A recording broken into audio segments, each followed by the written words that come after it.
सब देखते हैं, मैंने भी देखी है।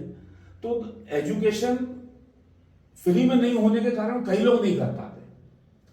तो फ्री में मैं इसलिए देता हूं कि बच्चों के अंदर भावना जागृत हो। यूं तो जिंदगी में विकल्प मिलेंगे कई आगे बढ़ने के लिए, लेकिन सबसे जरूरी है कंप्यूटर शिक्षा मंजिल पाने के लिए। पढ़ना पड़ा, बैतूल में सेंटर ही नहीं थे। फिर आदिवासी क्षेत्र में शिक्षा के लिए खासकर घर की कुछ मजबूरी के कारण मेरे को बैतूल में रहना था, तो मैंने बैतूल में कंप्यूटर शिक्षा चालू की।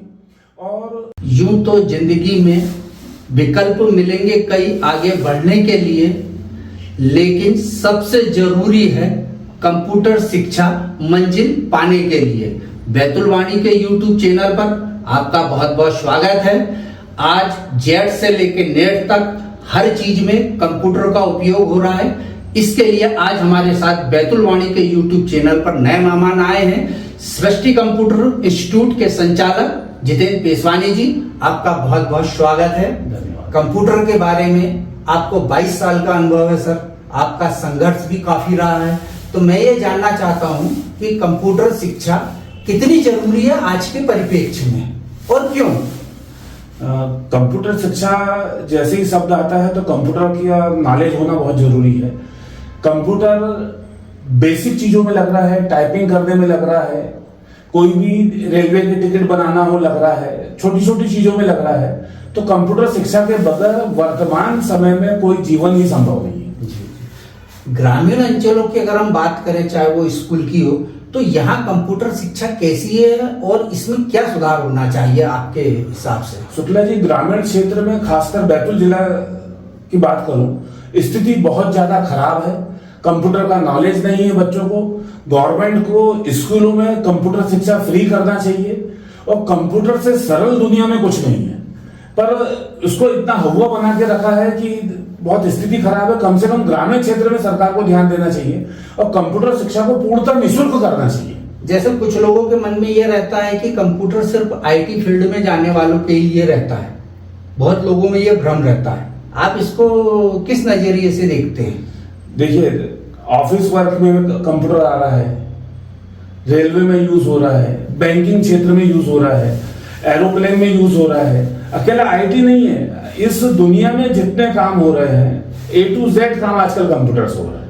अच्छा, कंप्यूटर साक्षरता और डिजिटल साक्षरता दोनों में कोई फर्क है क्या? कंप्यूटर साक्षरता का अर्थ हो गया कि कंप्यूटर को बहुत अच्छे से चलाना, कंप्यूटर को बहुत अच्छे से सीखना। डिजिटल साक्षरता भी एक विषय होना चाहिए, क्योंकि डिजिटल साक्षरता ना होने के कारण ये जो किडनैपिंग हो जाती है, डिजिटल अरेस्ट हो जाते हैं। एक व्हाट्सएप पे हैक करके एपीके फाइल डाउनलोड करवा देते हैं, नेट बैंकिंग को हैक कर देते हैं।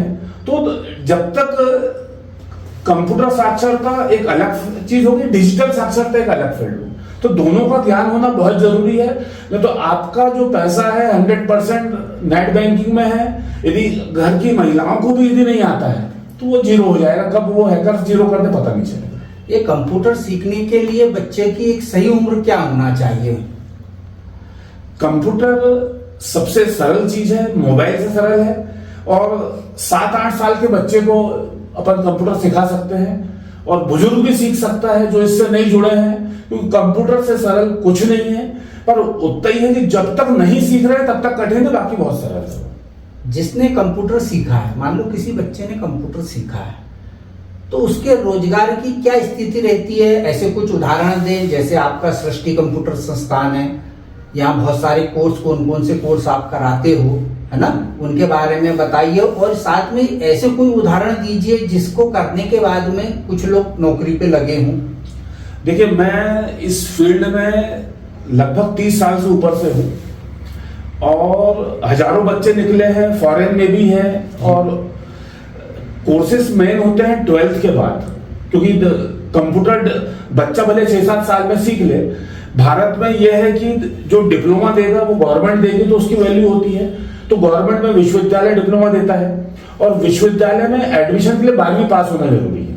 तो 12वीं के बाद DCA, BCA, BCom कंप्यूटर अपन कर सकते हैं। यदि ग्रेजुएट हो गए हैं तो PGDCA कर सकते हैं, MSc कर सकते हैं। और आप बैतूल में की ही मैं बात कर लूं, आप जिस दुकान पे जाएंगे वहां पे ऑपरेटर की जरूरत है। काम बहुत है, सिर्फ करने वाला चाहिए।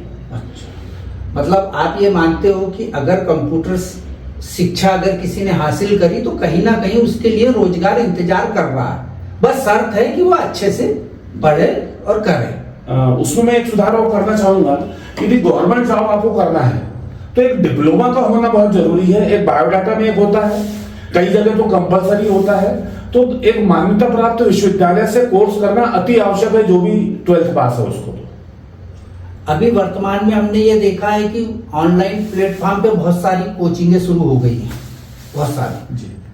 ये कितना असर डाल रही है? नहीं, इससे बच्चा क्या सीख पाता है, नहीं सीख पाता है? अगर सीख पाता है तो कितना सीख पाता है? यदि ऑनलाइन ट्रेनिंग के लिए भी कंप्यूटर का बेसिक नॉलेज होना जरूरी है। यदि कंप्यूटर का बेसिक नॉलेज है तो यूट्यूब पे ही कई चैनल हैं, कई प्राइवेट ऐप हैं जो कोचिंग एकदम फ्री दे रहे हैं और बहुत अच्छे से सिखा रहे हैं, और ग्रामीण अंचल में भी लोग सीख सकते हैं। यदि सिर्फ आपको बेसिक नॉलेज है तो ऑनलाइन प्लेटफॉर्म होने से हम बाहर के अमेरिका वाले से भी सीख सकते हैं, इंडिया वाले से भी सीख सकते हैं। ऑनलाइन होने से जिसका बिजनेस अच्छा है उसको बहुत बढ़ रहा है, और ग्रामीण अंचल को भी फायदा हो रहा है कि बाहर का दिल्ली का टीचर यहाँ पढ़ा दे रहे हैं, बहुत फायदे हैं उससे। जैसे आपने कहा कि कंप्यूटर का कोर्स स्कूलों में अनिवार्य होना चाहिए, आपने कहा, इसके साथ ही आपने ये कहा कि आज कंप्यूटर सबके लिए जरूरी है, चाहे वो महिलाओं के लिए हो, पुरुष के लिए जरूरी, सबके लिए। वर्तमान में हम देख रहे हैं कि बहुत तेजी से आर्टिफिशियल इंटेलिजेंस आ गया, एआई, है ना? ये कितना असर डाल रहा सर, और इसकी शिक्षा का मतलब आने वाले समय में क्या भविष्य रहेगा? देखिए, कंप्यूटर शिक्षा, जैसे भारत में पहले कंप्यूटर आया था तो उसका बड़े स्तर पर विरोध हुआ था कि इससे नौकरी जाएगी, पर नौकरी नहीं गई, नौकरी बढ़ी है। ऐसे ही एआई जैसे अभी आया है, अभी तो इंट्रोड्यूस हुआ है वो, अभी उसका बालकाल है, ये बहुत बड़े रूप में आने वाला है और इसमें भी रोजगार बढ़ेंगे। अब इसको अपने को समय के साथ देखना है कि ये कितने रोजगार लाता है। जैसे एआई के बारे में कहते हैं कि ये कल्पना को रूप दे देता है, तो ये क्या है सर? ये एआई में भी 2-3 चीजें हैं। एक मशीन लर्निंग होता है इसमें, जैसे अपने को किसी ने बोला कि एक रूम में जाओ, बॉटल ढूंढ के आ जाओ, तो बॉटल का साइज कुछ भी हो सकता है, प्लास्टिक की हो सकती है, कांच की हो सकती है, लोहे की हो सकती है, खड़ी हो सकती है, आड़ी हो सकती है। तो जैसे मशीन लर्निंग में यह है कि जैसे वो जाके सर्च करेगा और ढूंढ के बता देगा ये बॉटल है। ऐसे ही अभी जैसे आपके यहाँ रेफ्रिजरेटर मान लो खराब हुआ, अब आपको सिर्फ उसकी फोटो खींच के भेजना है पार्ट की, कंपनी में एआई आपको बता देगा कि क्या खराबी है, कैसे सुधार होगा। तो इंजीनियर के आने जाने का समय, पैसा सब बचेगा उसमें। आपका संघर्ष कुछ मैंने भी अपनी आंखों से देखा है। एक कंप्यूटर से आपने इसकी शुरुआत करी थी, आज मेरे ख्याल से आपको करीब 22-25 साल का सफर हो गया आपका। तो उस समय और आज में सर कितने कोर्स आपके यहाँ पढ़ाए जाने लगे हैं? जैसे पहले स्टार्टिंग में कौन से पढ़ाते थे, आज एडवांस के रूप में आप क्या पढ़ा रहे हो सर आपके इंस्टीट्यूशन में? सबसे पहले मैं कंप्यूटर शिक्षा के बारे में ही बता दूं कि पहले के समय की शिक्षा बहुत कठिन थी जी। सॉफ्टवेयर में इतनी सुविधाएं नहीं थी, कमांड्स याद करने पड़ते थे, प्रोग्रामिंग पहले पेजों पे लिख के रखना पड़ता था, फिर उसको उतारना पड़ता था, एरर समझ नहीं आती थी। आजकल तो इतना है कि सब सुविधाजनक हो गया है, बहुत आराम से हो गया है। यदि अब आप डीसीए कर लो, पीजीडीसीए कर लो, बीसीए कर लो, बीकॉम कर लो, एमएससी कर लो, ये सब बैतुल में हो जा रहा है। हमारे समय में तो हमको बाहर जाके पढ़ना पड़ा, बैतुल में सेंटर ही नहीं थे।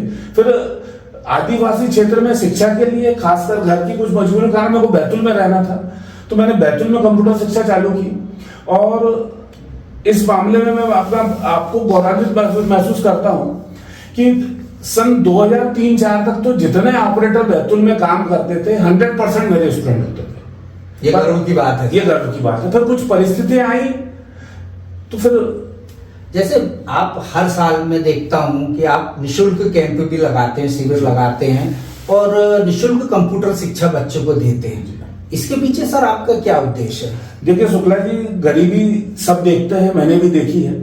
तो एजुकेशन फ्री में नहीं होने के कारण कई लोग नहीं कर पाते, तो फ्री में मैं इसलिए देता हूं कि बच्चों के अंदर भावना जागृत हो। अभी 2011-12 में मेरे पास 5 लड़के आए थे जो पांचों के पांचों फॉरेन में जॉब कर रहे थे, पर उन्होंने पहली शिक्षा निःशुल्क सिविल से चालू की थी। और हम जो निःशुल्क सिविल चलाते हैं उसमें निःशुल्क फॉर्म भी है, निःशुल्क सब कुछ है, प्रमाण पत्र भी देते हैं। एक नया पैसा हम किसी भी तरह का डायरेक्ट इनडायरेक्ट बच्चों से नहीं लेते हैं। और उसमें भी अब हमने सुधार किया है, डेली थ्योरी डेली प्रैक्टिकल किया है।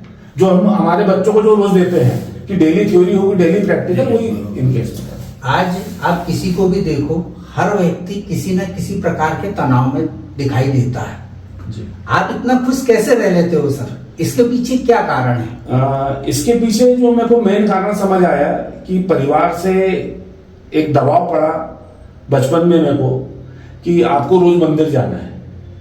तो जब मैं रोज मंदिर से जुड़ा, आध्यात्मिक की तरफ आया, फिर सब समझ आया कि जीवन एक बहुत छोटा है। मैं अभी 54-55 साल का हो गया, समय का पता नहीं चला, पर मैं बचपन में समझ गया था कि जीवन छोटा है, उसको खुशी से रहना है। तो आध्यात्म में जुड़े होने के कारण ये खुशियां आती है जीवन में। आप तनाव से दूर रखकर खुश रहते हैं, बहुत अच्छी बात है। लेकिन इससे भी अच्छी बात यह है कि आपकी उपस्थिति जहां होती है वहां भी आप खुशी बिखेरते हैं। ये कैसे होता है? इसमें एक जो फैक्ट है कि मैं व्यक्तिगत बता रहा हूं कि मैं हनुमान जी से जुड़ा हूं। तो हनुमान जी से जुड़े होने के कारण राम जी से हम अपने आप जुड़ जाते हैं, क्योंकि बगैर हनुमान राम जी के नाम लिया आप हनुमान जी को नहीं सुना सकते। तो हनुमान जी और राम जी का जो भी सेवक होता है वो जहां रहेगा वहां खुशियां खुशियां मिलेंगी आपको। मतलब भगवान राम, हाँ, कलयुग में नाम अधारा, कलयुग में नाम अधारा और सुमर सुमर नर उतरे पारा। आप रामचंद्र जी के भक्त हैं, आप हनुमान जी के भक्त हैं, और आपकी हंसी और खुशी, जैसे मुझे याद हुआ था कि आप एक मॉर्निंग ग्रुप भी संचालित करते हैं जिसके एडमिन आप ही हैं। मेरे ख्याल से 25-30 लोग उसमें जुड़े हुए हैं। तो आज नाभिकीय परिवार, न्यूक्लियर फैमिलियों का चलन बढ़ गया है। ऐसे में इतने सब लोगों को आप कैसे इकट्ठा करके रखते हो जबकि परिवार या साथ में नहीं रहना चाहता है? तो इसके पीछे मतलब क्या करना पड़ता है आपको? क्या त्याग देना पड़ता है, समय देना पड़ता है? कैसे आप ये सब संभव कर पाते हो? नहीं, इसमें मॉर्निंग ग्रुप में कुछ भी नहीं करना होता है। इसमें सिर्फ जो दिल की बातें हैं वो अपन कर लेते हैं सुबह। एक आज के समय में 2 लोग साथ में नहीं होते, हम लोग एक फोन पे 25-30 लोग इकट्ठे हो जाते हैं जी। हमारे ग्रुप के मेन जुड़ने का कारण हम लोग जो सेलिब्रेशन करते हैं छोटी छोटी चीजों का, तो वो है खुशी आपस में बढ़ती है। बल्कि कई लोग ऐसे हैं जिनका 65 साल के बाद केक कटा है। अच्छा। उनके जीवन में केक नहीं कटे। अच्छा। मेरा खुद 45 साल के बाद केक कटा। अरे, तो हम लोग गरीबी में रहने वाले केक कभी सोचे नहीं थे। अब आजकल सब होता है और सब आदमी आपस में उलझा हुआ है, इसलिए सुबह के 2 घंटे हम लोग मिलते हैं। 2 घंटे के अलावा हम लोग कभी नहीं मिलते और सबको खुशी होती है। एक दूसरे का पता चलता है कि किसी पे मुसीबत आ गई तो पूरा ग्रुप खड़ा है। पूरा ग्रुप खड़ा है। ये आपके बारे में अक्सर मैंने बहुत लोगों के मुंह से सुना हूं, तो वो मैं अपनी अभिव्यक्ति में व्यक्त करना चाहता हूं कि संघर्ष की पथरीली राहों पर, संघर्ष की पथरीली राहों पर चलना मुझे आता है। राहों की कठिनाइयों का सामना करना मुझे आता है। मैं खुद लिखता हूं अपने हाथों से अपनी किस्मत, मुझे हर महफिल का अंदाज बदलना आता है। सर, बैतुल वाणी के स्टूडियो में आप आए, आपने समय दिया, इसके लिए आपका बहुत बहुत धन्यवाद सर। धन्यवाद आपका।